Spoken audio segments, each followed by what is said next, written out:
Welcome to the Assured Strategy webinar, How to Create a Culture to Thrive. My name is Keyne Petkovic, and I am one of the executive leadership coaches in the Assured Strategy firm. Today's topic falls into a larger body of work that we do with organizations as it relates to helping them scale and grow their company. And much of this work is grounded in the scaling up material. Scaling up breaks down growth into four major decisions: people, strategy, execution, and cash. Today's conversation on how to create a culture to thrive is going to focus more on the people aspect of growing an organization. So what we're going to cover today is three different primary topics, although there's obviously a lot more that can go into this particular category of people. We're going to be focusing today on alignment. How do you create alignment in your organization so that your employees know where you're going and why you're going there?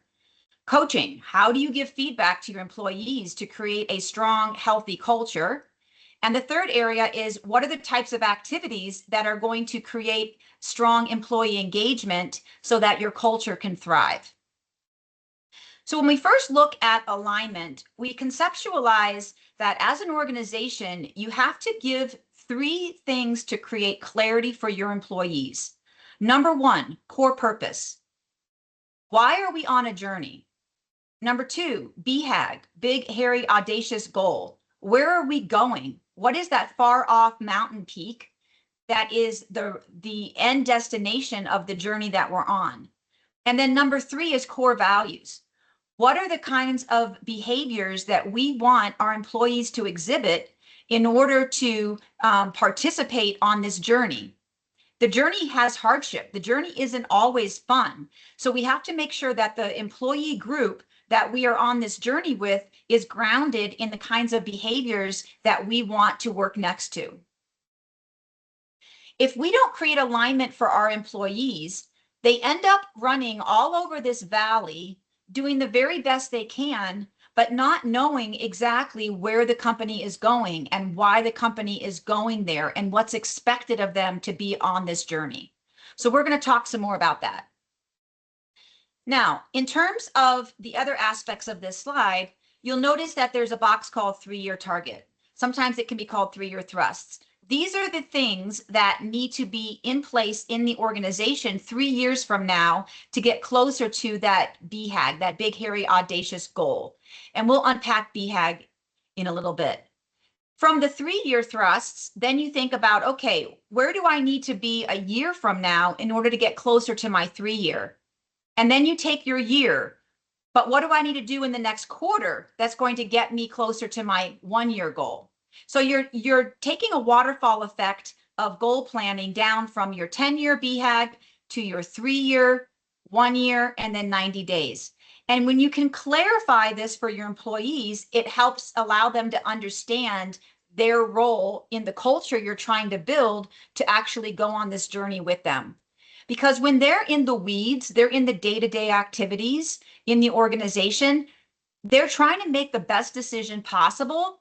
And if they have a clearer understanding of where north is for the company, then they have a better than 50-50 guess that the decisions they make, those micro decisions all day long, are helping the company move in alignment towards that far off destination. So alignment is a really critical aspect of creating a culture that is going to allow your employees to thrive. So let's unpack core purpose, BHAG, and core values. Core purpose. Why are we on the journey? Why are we, choosing to move towards this far off destination? What is the purpose? What difference are we trying to make in the world? An example of one of our one of our companies is Wilson Creek. They're a winery out in Temecula, California. And an example of a core purpose is their purpose is to enhance lives. Yes, they make wine, but that's not the purpose of the company. The purpose of the company is that when people come together, families, friends, colleagues, and they're enjoying wine, it's an enhancement of their life because they're being social and they're spending times with friends and loved ones. And so the purpose of the company, being a winery, is not just to produce wine, but the purpose is actually to enhance the lives of the customers that are coming and partaking in this company's product and service. So what's your core purpose? Why are you in existence? What is the thing that you're trying to do? BHAG. BHAG is a big, hairy, audacious goal. That's that far off mountain peak that I just showed you on that slide. Sometimes it can be described as a 10 to 30 year time frame, but at Assured Strategy, we like to work within the 10-year time frame usually, because it's hard enough for executive teams or leaders to figure out where they want to go in 10 years, much less 30 years. But basically, whatever time frame you're choosing, you're setting a destination. You're setting, where are we going? What is the true north of where we're going? It should challenge you to greatness, meaning that you don't exactly know how you're going to get there. You shouldn't have an operational plan in mind in order to get a BHAG. The BHAG should scare the living crap out of you because you don't really know operationally how it's going to be achieved. And that BHAG should reinforce the business fundamentals of what you're doing. So when you think about a BHAG and how it's going to help create culture, it's the integration of these three circles. What are you deeply passionate about? What drives your economic engine? Meaning, how do you make money? And what can you be the best in the world at? What are your differentiators? The BHAG is the integration of these three circles. And so when you set your BHAG, it allows your employees to know what their true north is. What is that far off, mountain peak that they are on this journey towards? So the example with Wilson Creek is their BHAG is 1 million cases sold in 2026, right? So obviously this BHAG was set 10 years ago, and they're coming up on it shortly. So basically the BHAG is, what is that far off peak, that far off thing that we are moving towards on this journey? What's your BHAG?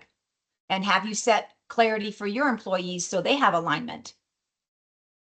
Now, the third thing is core values. Sometimes core values are not given the proper attention that they should be given because companies think of them as words on a wall or printed on the back of an employee badge or something that is in an employee handbook. But that's not what core values really are as it relates to creating culture. It's the foundation of the behavioral expectations of the types of people we want to be on a journey with. So back to that mountain, metaphor, who are the types of people that you want to, work next to in the ups and the downs of the journey towards your BHAG? There are a handful of rules that basically say, this is what we expect behaviorally if you're going to have the privilege, and it is a privilege, to be on this journey with us. Okay, it's not an expectation that everyone should be able to partake in our company journey. It's a privilege.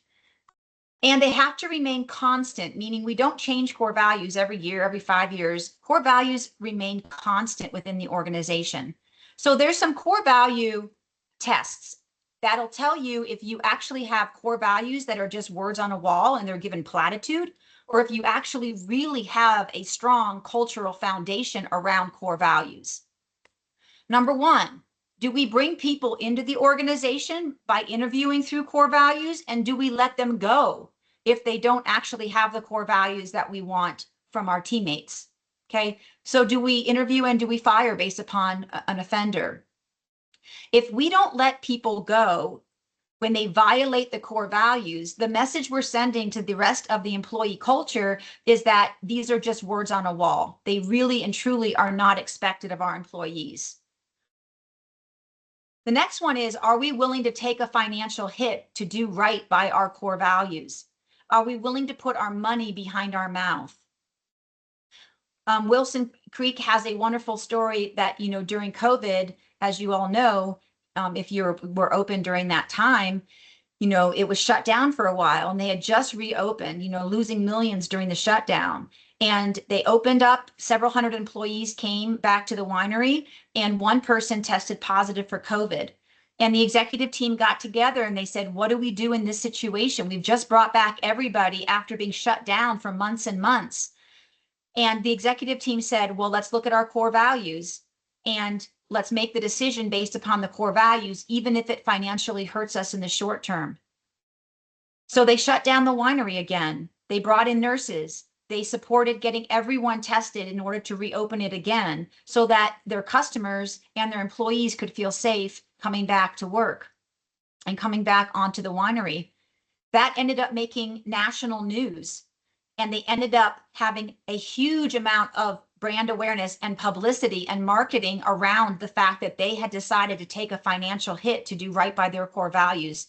And overnight, their sales exploded. Okay, so this is about, as a company, are you willing to do the right thing, even if it costs you money in the short term, in order to live and uphold your core values? That's how you create culture. The third one is alive among the people, meaning, can I walk into your company and actually notice if your core values are real because I sense them, I experience them, people indirectly talk about them, you know, they're prevalent in the environment, and it's just not something I see on a piece of paper or see on a website. Alive among the people mean that your employees know them. They give feedback through them. They reward based upon them. They tell stories around them. You're interviewing for them. You actually have the core values of your organization grounded in your culture. Okay, your culture is fundamentally set up around those behavioral expectations. So here's an example of Wilson's Creek's core values. Be warm and engaging. Have the courage to be different. Passionately care. Value the person in front of you. And be down to earth. So when they had to make that decision after COVID to either keep the doors open, even though one person had tested and could potentially spread that virus around their winery and to their customers and to their other employees, right? They could have done that and stayed silent, or shut it down and do the right thing. They were valuing the person in front of them. They were passionately caring about the people around them. And they were getting real and having brutal, honest conversations and being down to earth about it, right? And they were willing to be different, stand up for their beliefs. So it was an easy decision when they took the situation they were facing and put it through the lens of core values. So when we're thinking about alignment and creating a culture to thrive, it's three things. Can you articulate your purpose? Why are you on this journey? Where are you going? What is that 10-year, objective that you're heading towards? And core values. What are the kinds of employees that you want to have on the journey with you? Those are some of the foundational aspects of creating a culture to thrive. Number one is alignment. Now, let's talk about the second topic here today. The second topic is coaching. Many companies give feedback to employees on productivity, right? How well they're doing in the tasks of their job, or in the output or the end result of the tasks or their job. But that's not the only thing that we need to be giving employees feedback on as it relates to coaching if we want to have a strong culture. We also have to have them get feedback on how they're showing up behaviorally.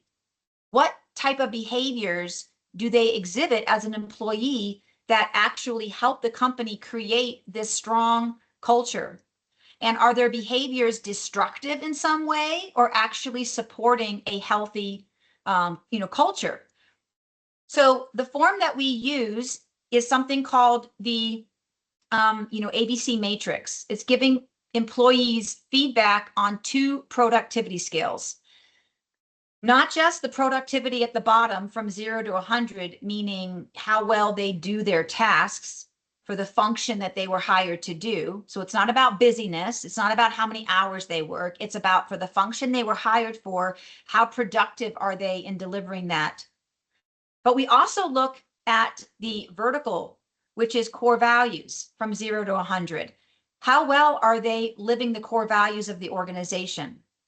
And when you look at both continuums, you're able to actually give employees feedback and have those uncomfortable conversations, those hard coaching conversations, so that they understand that it's not just good enough to be a good producer. You actually have expectations that they need to be positively contributing to the culture you're trying to create in your organization. So when we think about this grid, C players are low productivity and low core values. Okay. A players are obviously high productivity matched up with high core values.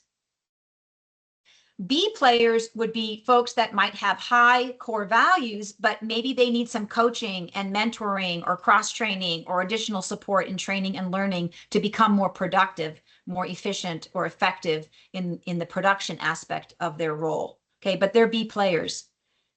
I'll say that it's usually a lot harder to coach people up on core values and change how they show up from a character perspective in the organization. That's usually a lot harder than trying to coach up on productivity expectations.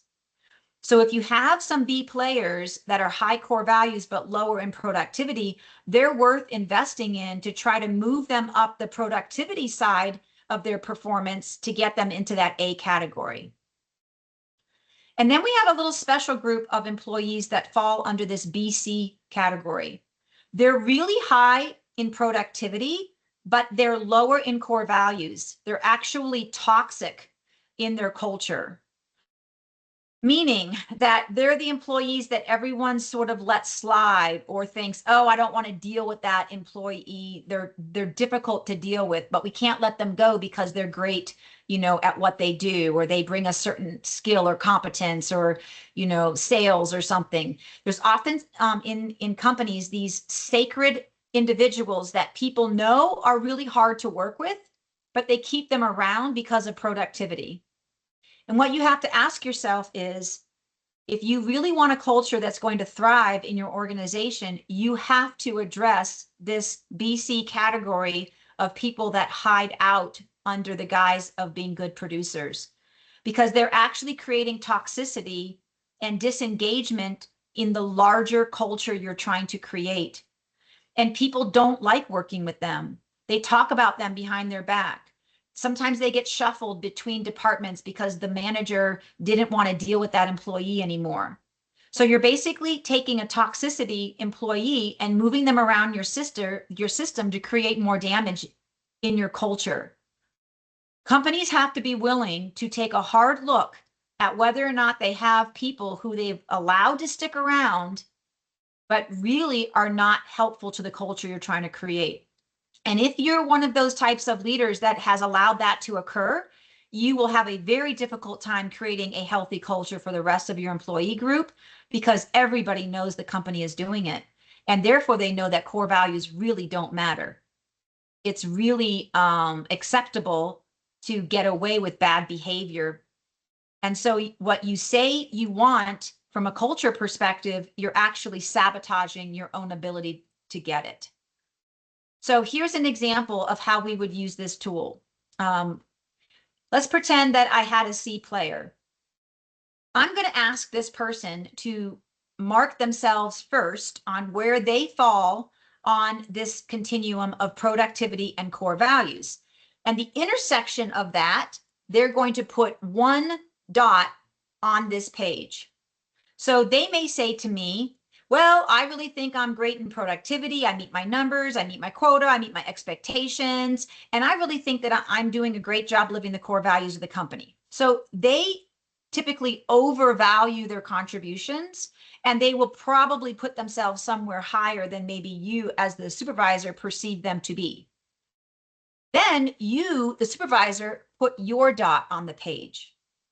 And then you say to them, well, actually, my perception of your productivity is here, and my perception of your core values is here, and this is where I put my dot. Now we have what's called a gap conversation.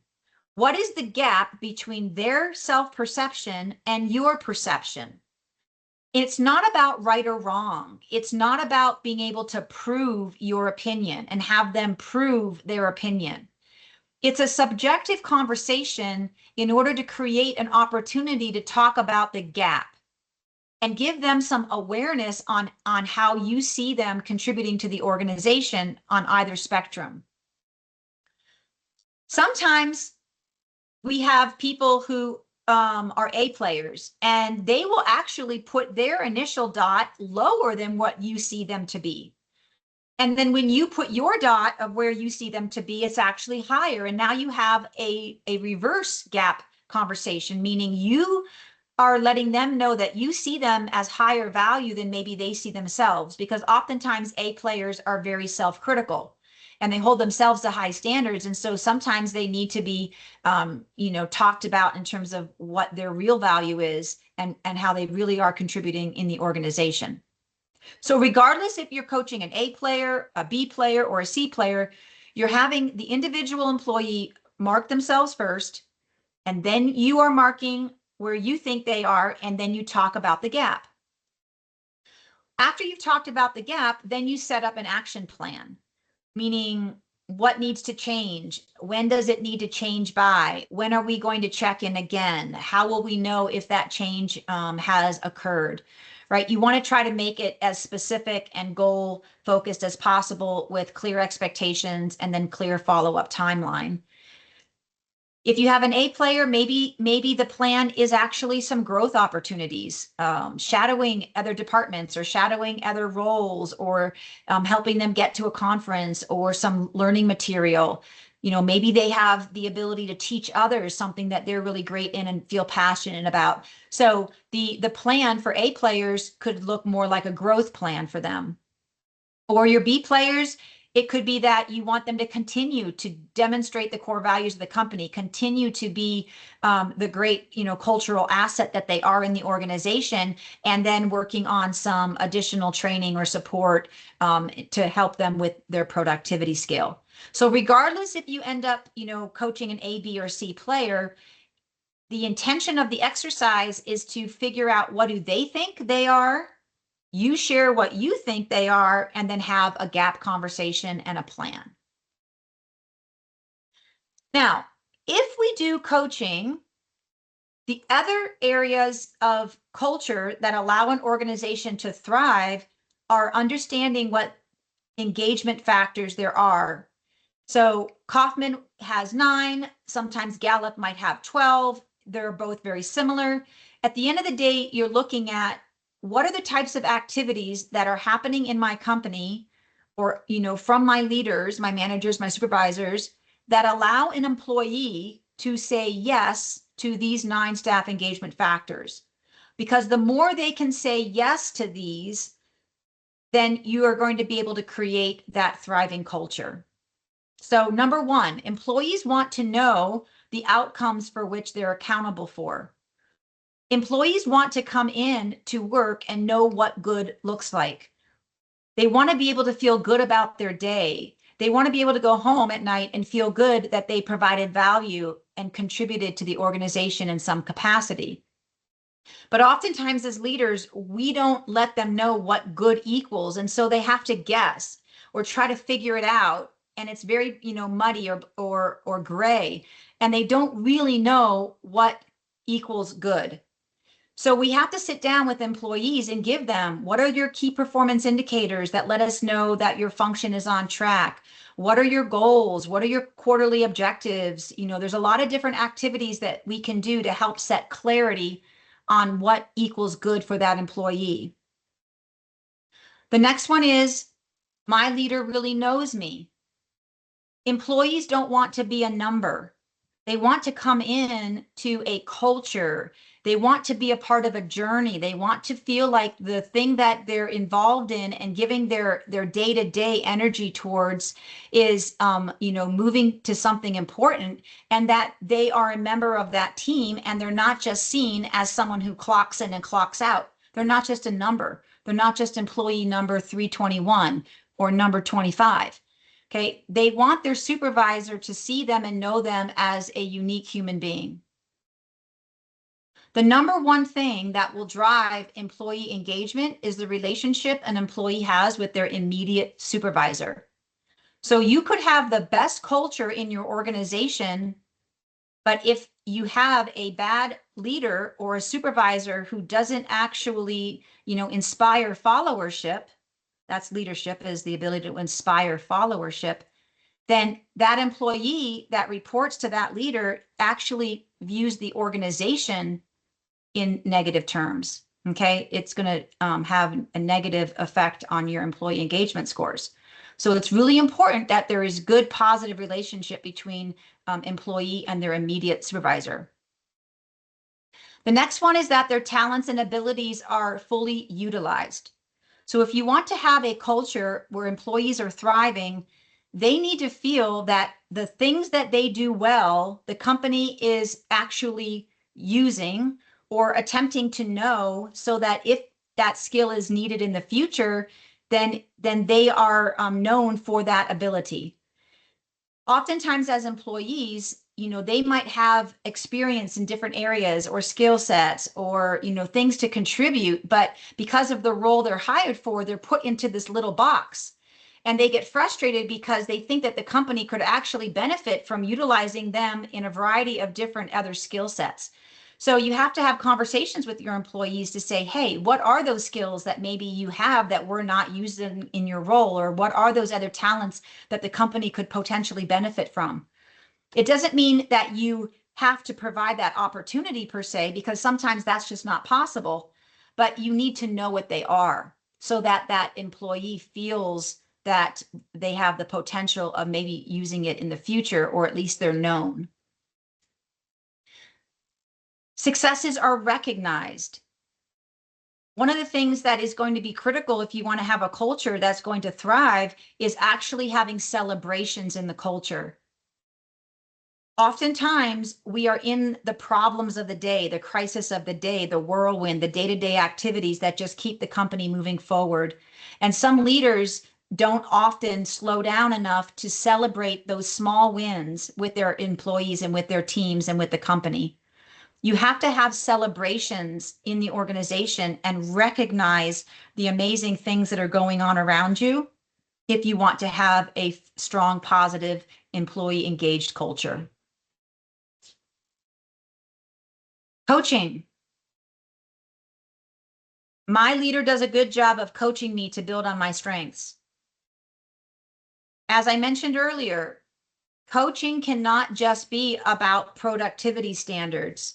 Coaching has to include behavioral expectations so that that individual is given awareness of some blind spots that they might have on the things that they do that negatively contribute to your culture. So regular coaching, whether it's once a month or twice a month or 10 minutes every week, whatever the cadence is that makes sense in your organization, you have to have a regular cadence of sitting down with employees and giving feedback. Doesn't mean you need to use that, ABC coaching form every time, but you could be checking in on it. Or there's other types of coaching forms and tools that we use as well. You could reach out for those. This is a very interesting one. Of all the leaders I've had, my current leader is the best. Whether we like it or not, our employees judge their supervisor based upon their experiences of supervisors that they've had in the past, either in your own company or in their prior roles before they joined your company. They're always judging leadership. Is that leader good? Quote unquote good, right? Is that leader quote unquote bad? Is that leader effective? Does that leader, inspire me? Does that leader know me? Is that leader taking their time to really sit down and give me feedback and work with me, right? So they're judging their leader against their past experiences, to the good or the ill of that. Number 7, every day I clearly see the value that I'm bringing. Employees need to understand that their role, no matter where it fits in the matrix of the organization, adds value to the purpose of the company and where the company is going. So if you imagine we're on this journey, we're hiking through, valleys and mountains, Every single person on that journey has a role, has a function. They're bringing value to that journey in some capacity. Do your employees know how their work fits into the larger thing that the company is about? Do they understand that the task or the actions that they're taking are a part of a larger thing? And that larger thing is inspirational, right? It's inspirational. It's having them tie their purpose of why they're in that organization because it aligns to where the company is going in general. So they have a personal investment or personal interest in contributing to this journey. So do they know the value that they have in their role? Number 8, strong team. I'm a member of one of the strongest teams in the organization. People want to be winners. People do not want to be losers, right? This is basic human psychology. They want to be on teams that are successful, that meet objectives, that meet goals, that create good work, output and product. They don't want to be on teams that consistently fall short of the goal or the objective or the initiative or the expectation. They want to be a part of a strong team. And in organizations, when you have employees that are on a team that's struggling, they see other teams around them that do really well, and they want to be a part of that group. So if you notice that employees are asking to be transferred or move under different leaders in an organization, it could be a red flag or a smoke signal that something's going on that team doesn't feel successful. Okay, so people want to be winners. They want to have goals that get accomplished. Now, leaders can help with this because oftentimes leaders like stretch goals because of their personalities. And sometimes senior leaders especially will set stretch goals for their company or their teams.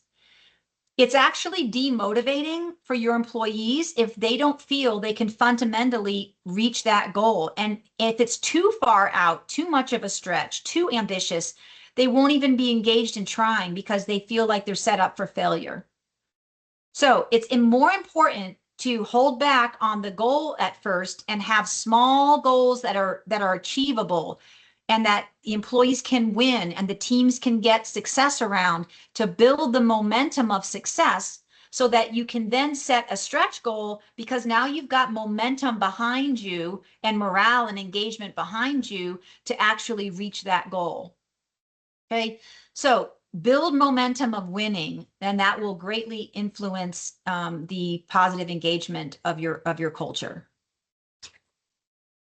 And number 9, in the past year, I have grown professionally more than any other year. Most employees want to feel like they're growing in some capacity, and it does not necessarily equal a promotion. Your definition of growth is not always someone else's definition of growth. Growth could be that they like their job. They don't want to change their role, but maybe they're really good at it and they love it. And there's an opportunity for them to do some training videos for other people who might come into that role later on or might need cross training. And so they want to help document and share that passion they have for the role they're in. That could look like growth for that person. Or maybe somebody else, growth for them is going out to a conference or a workshop or a training or a certification of some kind, and the company investing in their learning curve around something. And maybe for somebody else, growth is a promotion and it's getting ready for the promotion, or it's cross training, or it's sitting into other meetings that they're not currently a part of and learning and observing, right? So growth can look different for different employees. The key here is that you know your employee well enough because you've had coaching with them and you've had these conversations with them, and they actually feel that every year they are moving in some inner growth potential and inner growth goals that they might have for themselves. But you can't assume that your definition of growth is what someone else's definition of growth is. Sometimes growth could be as simple as executive coaching or leadership coaching to help them feel more confident in their role. Okay, so the point is you have to have the conversation in order to know what is true for that particular employee. So if you do these 3 buckets of things, it will really help you create a culture to thrive. Number 1, alignment, creating clarity of alignment. Where are we going? Why are we going there? And what type of people do we want with us along the way? Feedback, coaching, where are they at? Both on the productivity aspect, but also on the core values, how they show up behaviorally in the organization. And then the third area is, can they say yes to the majority of these 9 questions? The more they can say yes, then the higher the cultural engagement you'll have of your employees. So there's a lot of different tools and concepts that are being discussed in a very short period of time. So I encourage everyone listening to reach out to Assured Strategy, reach out to the coaches, ask for these tools, ask for conversations, and find out, what's going on and unpack your culture and what are the things that you might need to be doing to increase the culture engagement and the cultural dynamic you have in your own company so that it can continue to thrive. Assured Strategy has some additional workshops that are coming up. Again, scaling up is the foundational material that we use to help companies have growth that is strategic in alignment and that is rolled out in the operations. So there's a whole concept around how to scale an organization in fast changing times. And so please think about workshops that you could go to in your local area to learn more about scaling up. And then, of course, there's a variety of, additional types of workshops that we do over the years, webinars that we've done. So you can go to our events page and you can get more information or reach out to us for access to more information on some of the other activities and things that we have going on. Again, my name is Keyne Petkovic, and I appreciate your time today, and I look forward to hearing from you. Thank you.